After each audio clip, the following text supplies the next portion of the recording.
Assalamualaikum warahmatullahi wabarakatuh. Kembali lagi di kelas manajemen kebijakan kesehatan. Pada kesempatan kali ini kami kelompok 2 akan memaparkan hasil diskusi kami, yaitu mengenai manajemen mutu pelayanan kesehatan. Sebelumnya perkenalkan dulu anggota kelompok kami, yaitu ada Astrid Jessica, Dinda Permatasari, Keti Amanda Putri, Peony Amelie, Lisa Puspa Karmila, dan Tiska Lozakania. Untuk outline pembahasannya, yang pertama kami akan membahas tentang kesimpulan yang komprehensif mengenai manajemen mutu pelayanan kesehatan.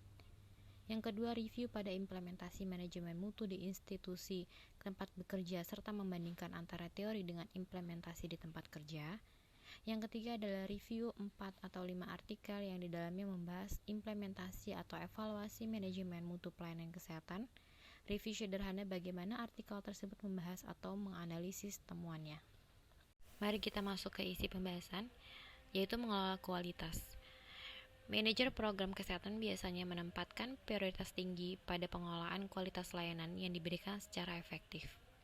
Pengelolaan kualitas sama dengan aktivitas fasilitas yang dilakukan oleh manajer pada saat mereka melakukan aktivitas inti dalam mengembangkan atau menyusun strategi, merancang, dan memimpin serta aktivitas fasilitas lainnya. Institute of Medicine 2001 telah memberikan perhatian yang besar terhadap isu-isu kualitas dan keamanan dalam pelayanan kesehatan, sebagaimana tercermin dalam 10 hal yang diharapkan oleh pasien atau pelanggan dari penyedia pelayanan kesehatan, apapun terjadi, apapun peraturannya. 10 hal yang dapat diharapkan oleh pasien berdasarkan Institute of Medicine 2001, yaitu yang pertama adalah Beyond Patient Visit, yaitu Anda mendapatkan bantuan dalam berbagai bentuk. Yang kedua, individualization, Anda akan dikenal dan dihormati sebagai individu. Yang ketiga, kontrol, yaitu sistem perawatan akan mengambil kendali hanya jika dan ketika Anda dengan bebas memberikan izin.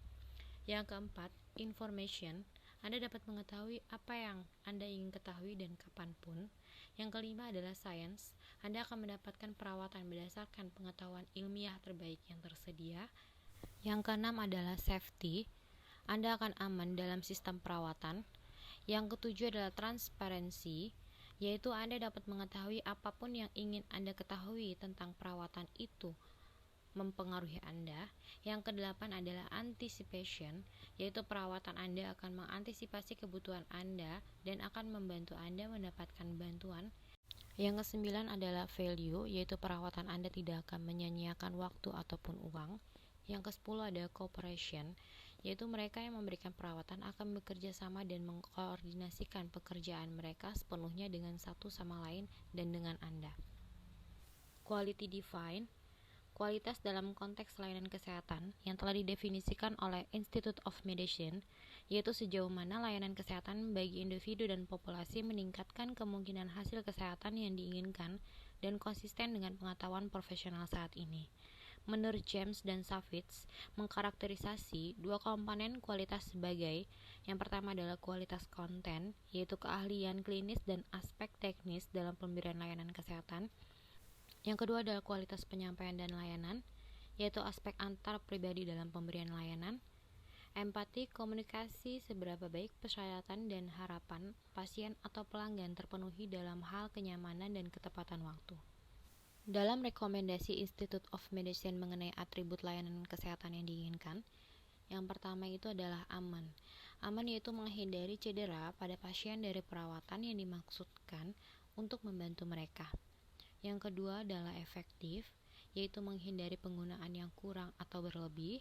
Yang ketiga adalah berpusat pada pasien, yaitu memberikan perawatan yang menghormati dan responsif terhadap preferensi, kebutuhan, dan nilai masing-masing pasien, serta memastikan bahwa nilai-nilai pasien membantu semua keputusan klinis. Yang keempat adalah tepat waktu, yaitu mengurangi waktu tunggu dan terkadang penundaan yang merugikan baik bagi mereka yang menerima maupun yang memberikan perawatan. Lalu efisien, yaitu menghindari pemborosan, termasuk pemborosan peralatan, persediaan, ide, dan energi. Yang terakhir adalah adil, yaitu memberikan layanan yang kualitasnya tidak bervariasi karena karakteristik pribadi seperti gender, etnis, lokasi, geografis, dan status ekonomi. Measuring quality atau mengukur kualitas, yaitu termasuk komponen teknis dan antar pribadi sangat penting untuk mengolah dan meningkatkan kualitas layanan yang diberikan dalam satu program. Menurut Donna Bedian 1966 dan 1980 menyatakan bahwa pengukuran kualitas mencakup yang pertama, yaitu pengukuran struktur, karakteristik bawaan dari mereka yang memberikan layanan dan lingkungan di mana mereka diberikan. Mencangkup indikator-indikator seperti jumlah dan kredensial staf, ketersediaan peralatan khusus dan canggih, penggunaan tinjauan sejawat aktif dan akreditasi atau persetujuan oleh lembaga luar. Yang kedua adalah ukuran proses apa yang dilakukan penyedia layanan terhadap pasien atau pelanggan, yaitu indikator kepatuhan terhadap protokol. Yang terakhir adalah ukuran hasil apa yang terjadi pada kesehatan pasien atau pelanggan sebagai akibat dari layanan, yaitu perubahan status kesehatan dan tingkat kepuasan. Lalu managing quality, yaitu praktik pengolahan tertentu dikaitkan dengan kemungkinan lebih besar bahwa suatu program akan mencapai tingkat kualitas dan keamanan yang tinggi. Yang pertama, mencapai keseimbangan antara persyaratan produktivitas dan persyaratan kualitas dan kesempatan. Yang kedua, membangun dan memelihara kepercayaan antara peserta. Yang ketiga adalah mengelola proses perubahan secara efektif. Yang keempat adalah memungkinkan keterlibatan tingkat tinggi oleh peserta dalam pengambilan keputusan. Yang kelima adalah menjalankan program sebagai organisasi pembelajar.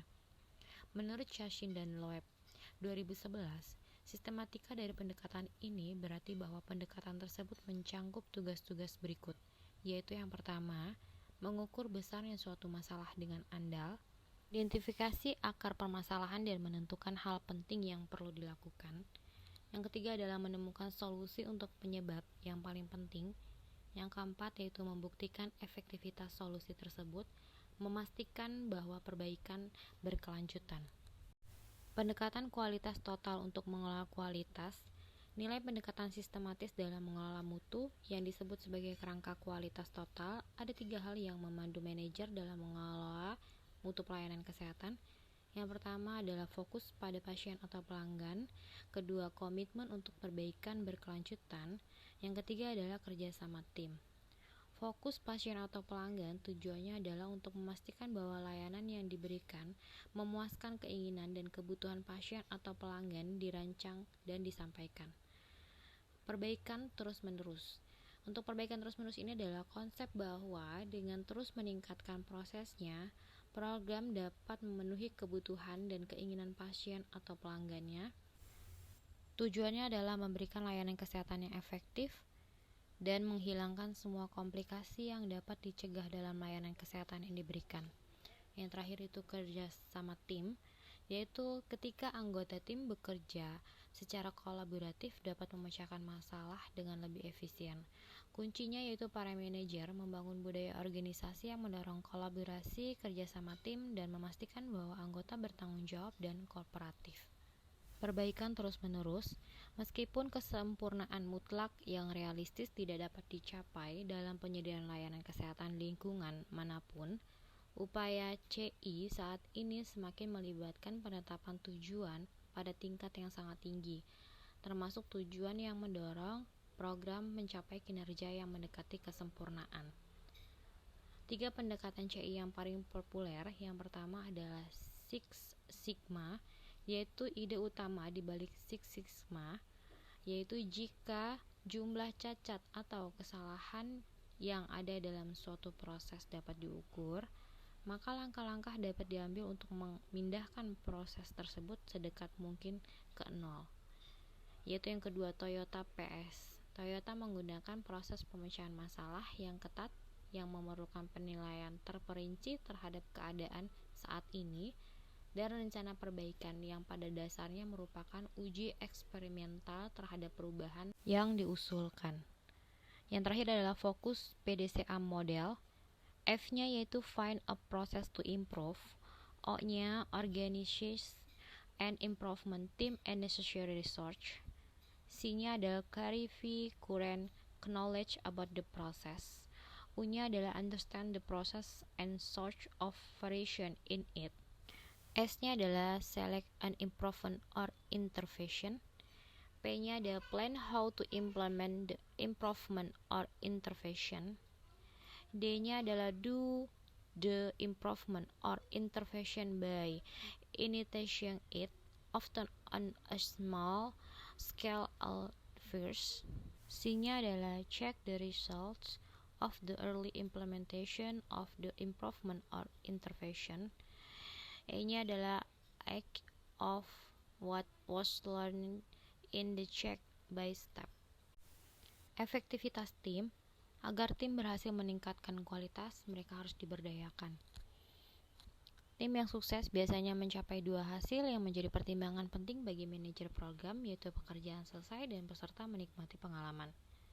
Bagian lain dari pemberdayaan adalah bahwa manajer harus menciptakan environment di mana peserta merasa nyaman berpartisipasi secara aktif dalam upaya TK.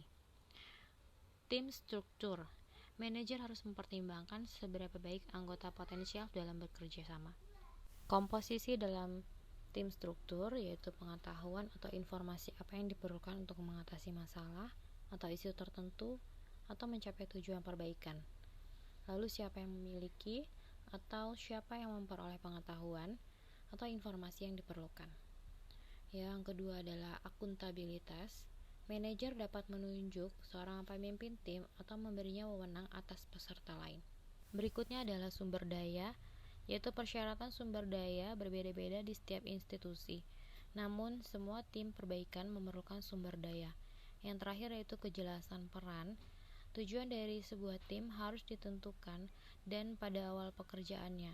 Segala kendala atau batasan dalam tim harus diklarifikasi, termasuk jadwal, anggaran, saluran yang diperlukan untuk mengkomunikasikan hasil pekerjaan. Yang terakhir adalah tim operation, yaitu efektivitas tim ditentukan oleh faktor-faktor yang berhubungan dengan struktur tim dan operasi tim. Mengadopsi norma tim untuk memandu perilaku, yaitu bagaimana tim mengembangkan norma-norma sebagian besar dipengaruhi oleh bagaimana akuntabilitas dan tanggung jawab dalam tim ditetapkan oleh para manajer. Menggunakan alat teknik pendukung yaitu seperti benchmarking, diagram alur, diagram sebab akibat, diagram Pareto, dan diagram proses. Berkomunikasi secara efektif internal dan eksternal yaitu menciptakan atau bertukar pemahaman. Manajer harus memastikan bahwa komunikasi terjadi baik dalam tim maupun antara tim lainnya. Agenda umum untuk pertemuan pertama tim perbaikan mencakup hal-hal berikut, yaitu yang pertama, perkenalkan peserta, perjelas peran pemimpin tim dan fasilitator, dan jelaskan apa yang disumbangkan oleh anggota tim lainnya dalam upaya perbaikan. Yang kedua yaitu diskusikan piagam tim atau tujuan pembentukan tim. Yang ketiga, diskusikan pengembangan norma yang dapat ditambah nanti untuk membantu tim. Yang keempat adalah diskusikan pendekatan yang akan diambil tim. Yang kelima adalah kembangkan jadwal kerja tim, fokus pada pertemuan berikutnya, memutuskan siapa yang akan melakukan dan kapan. Yang keenam adalah evaluasi pertemuan dengan mendiskusikan mana yang berjalan baik ataupun yang tidak. Pembahasan kedua yaitu review pada implementasi manajemen mutu di institusi tempat bekerja, serta membandingkan antara teori dengan implementasi di tempat kerja. Kelompok kami mereview implementasi manajemen mutu pelayanan kesehatan di UPTD Puskesmas Tutuyan, Kabupaten Bolang, Mongondo Timur, Provinsi Sulawesi Utara. Untuk struktur tim, dibentuk tim mutu pelayanan kesehatan yang terdiri dari pertama adalah penanggung jawab mutu, kedua koordinator keselamatan pasien dan anggota, ketiga koordinator PPI dan anggota, keempat adalah koordinator manajemen risiko dan anggota, yang kelima adalah koordinator audit internal dan anggota, yang keenam adalah koordinator K3 atau MPK dan anggota. Yang ketujuh adalah koordinator mutu KMP, UKM, dan UKP yang termasuk dalam tim sudah mengikuti pelatihan. Lalu untuk evaluasi mutu pelayanan kesehatan yang dilaksanakan di Puskesmas Tutuyan, yang pertama adalah adanya survei kepuasan pasien atau masyarakat di Puskesmas setiap 6 bulan. Yang kedua adalah kepatuhan kebersihan tangan setiap bulan. Yang ketiga adalah kepatuhan penggunaan alat pelindung diri setiap bulan. Yang keempat adalah kepatuhan identifikasi pasien setiap bulan. Yang kelima adalah keberhasilan pengobatan TB semua kasus SO setiap bulan. Yang keenam adalah ibu hamil yang mendapatkan pelayanan ANC sesuai standar setiap bulan. Yang ketujuh adalah insiden keselamatan pasien setiap bulan. Yang kedelapan adalah audit internal setiap 3 bulan. Untuk tata nilai puskesmas sendiri yaitu memiliki tata nilai yang cetar. Cetar itu adalah cepat tanggap dalam melayani pasien, tepat melayani pasien sesuai dengan SOP yang berlaku, ramah melayani pasien dengan tulus dan memberikan yang terbaik. Untuk struktur tim mutu UPTD Puskesmas Tutuyan itu dikepalai oleh PJ Mutu yang mengkoordinatori beberapa koordinator, yaitu koordinator keselamatan pasien, koordinator PPI, koordinator manajemen resiko, koordinator audit internal, koordinator K3 atau MPK, koordinator mutu KMP, UKM, dan UKP. Perbandingan teori dengan implementasi manajemen mutu pelayanan kesehatan di UPTD Puskesmas Tutuyan. Yang pertama yaitu memiliki struktur tim dan tupoksi yang jelas yang ditetapkan dengan SK Kepala Puskesmas. Kedua, berorientasi pada tata nilai puskesmas sehingga tercapai kepuasan pasien atau masyarakat. Yang ketiga, dilakukan monitoring dan evaluasi di masing-masing bagian mutu pelayanan dalam puskesmas secara terus-menerus untuk perbaikan pelayanan. Hasilnya akan dibagikan ke internal puskesmas dan dilaporkan ke kepala puskesmas serta dinas kesehatan setiap bulannya. Yang keempat adalah memiliki indikator dan format evaluasi yang jelas di masing-masing bagian. Yang kelima adalah tim terdiri dari orang-orang yang pernah mengikuti pelatihan tentang mutu pelayanan kesehatan di puskesmas. Yang keenam, memiliki time schedule di masing-masing bagian tim mutu pelayanan puskesmas. Yang terakhir yaitu sasaran dan sampel yang diamati jelas. Pembahasan terakhir yaitu review artikel yang di dalamnya membahas implementasi atau evaluasi manajemen mutu pelayanan kesehatan. Artikel pertama yaitu berjudul Sistem Manajemen Mutu Pelayanan Kesehatan yang mendasari model 3E dan penerapan di rumah sakit tersier baru di Australia. Artikel tersebut membahas implementasi dan pengembangan sistem manajemen mutu pelayanan kesehatan quality improvement di rumah sakit tersier baru di Australia Barat. Artikel mengidentifikasi beberapa hambatan untuk audit klinis termasuk kurangnya sumber daya, keahlian, masyarakat antar kelompok, dan kurangnya rencana audit secara keseluruhan.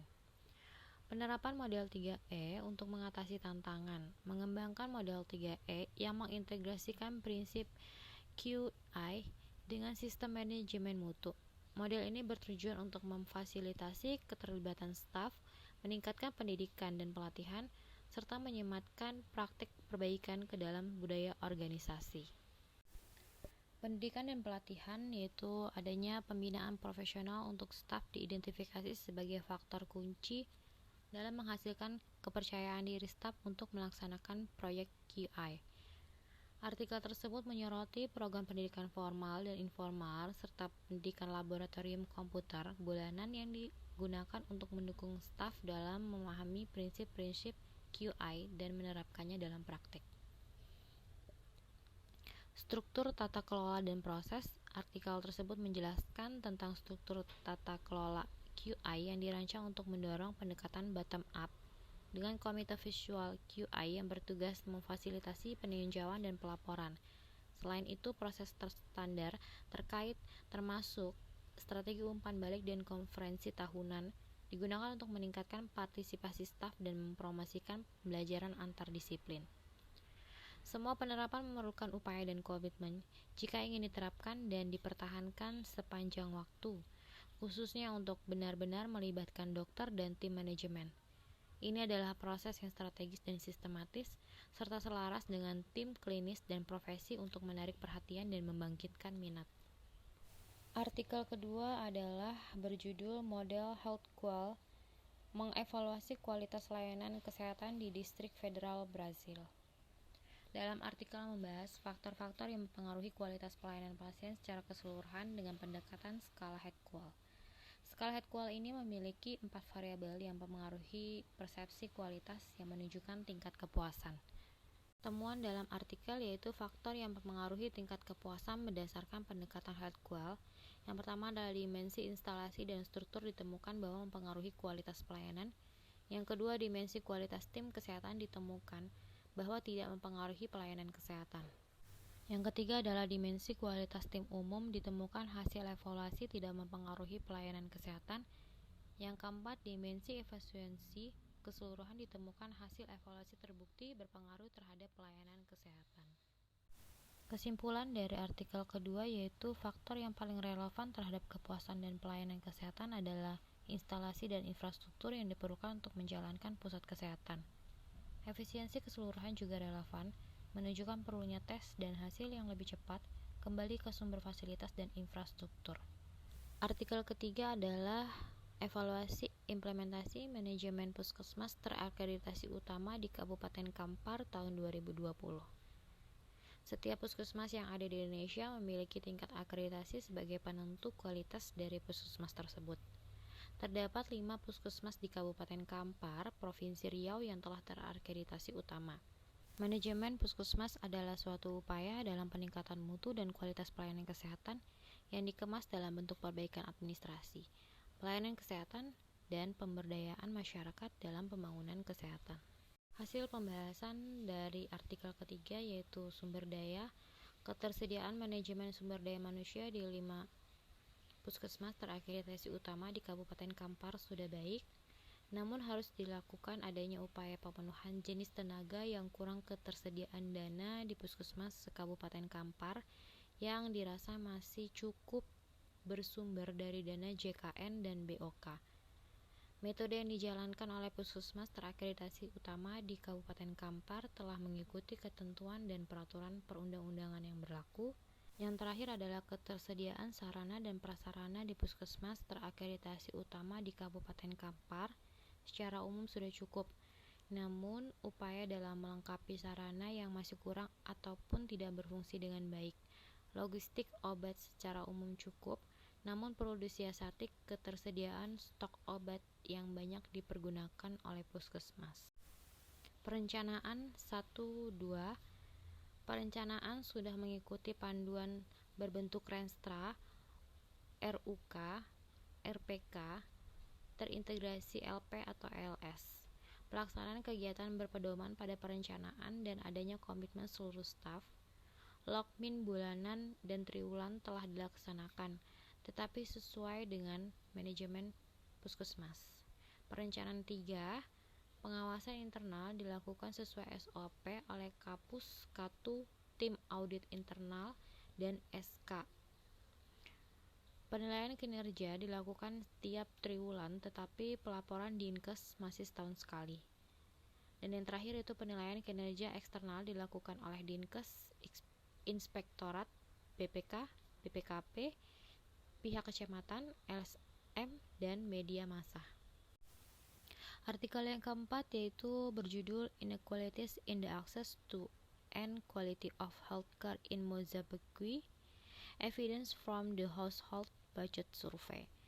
Artikel ini membahas ketidaksetaraan dalam akses dan pelayanan perawatan kesehatan serta pembayaran langsung yang terkait.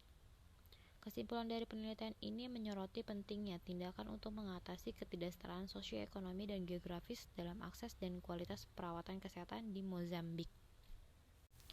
Hasil rangkuman dari artikel keempat ini adalah akses dan pemanfaatan pelayanan kesehatan. Sekitar 70% warga Mozambik memanfaatkan layanan kesehatan saat dibutuhkan, tetapi ketidaksetaraan sosial ekonomi dan geografis yang signifikan teramati.